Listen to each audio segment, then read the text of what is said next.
Hello everyone, this is Genuine Polish, and in this video we're going to be taking a look at the upcoming update for Oxygen Not Included. So to start us off, we have new variants for the plug slug, which are massively more useful than their normal morph in my opinion. So we have the Smog Plug, which will absorb all unbreathable gases and store them inside its body until night, where it'll output gases into nearby pipes. It'll take in all gases except for oxygen and polluted oxygen. A single smog slug can absorb 25 kilograms of gas a cycle or more. In 2 cycles, these 3 slugs emptied this room of 66 kilograms of methane gas. They can store multiple gases at a time. Here we have the sluglet and the egg, and they will output at the capacity of the pipe. Next up is the sponge plug, which is very cool, but arguably not as useful as the smog slug due to its capacity being relatively small for a liquid pump. It appears that it only absorbs about 25 kilograms, which is the same as the smog slug, but for liquid that's not a very significant amount. And again, at night they'll output it to nearby pipes. Here's the sluglet and the egg. It's really easy to make either of these variants. Just keep a slug in an unbreathable environment or submerged in liquid.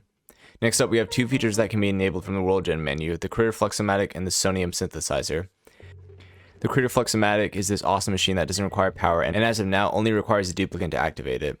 Critters trapped in room will wander into the input, and after processing 5 different critter species, you can let a critter wander through and it'll change it to one of its variants. As of right now, these variants are random and cannot be selected.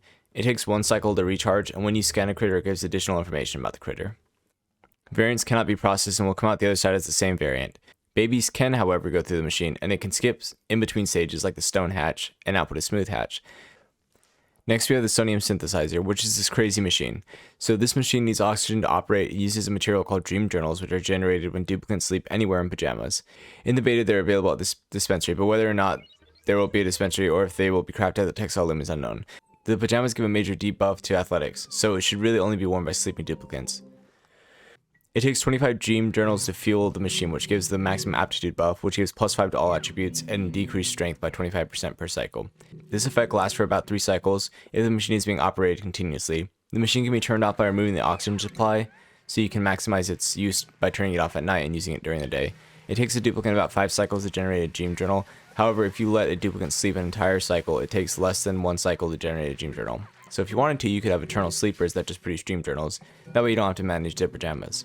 You could also have a massive duplicant sleep to generate enough dream journals for them if you find the buff is more beneficial than 1 extra day of work, which would probably only be the case if you had a significant amount of duplicants. Finally, we have a new building and room, the spice grinder in the kitchen. The spice grinder requires a kitchen for operation, and it processes seeds, salts, sucrose, and other ingredients into spices that can be added to foods to get skill buffs and slow food decomposition, and I'm sure there'll be other things that are added later. Alright everyone, I hope you're as excited for this update as I am. I'm really glad to see the slugs being more useful. If you liked the video, please like, comment, and subscribe. It really helps. Thanks for watching, guys.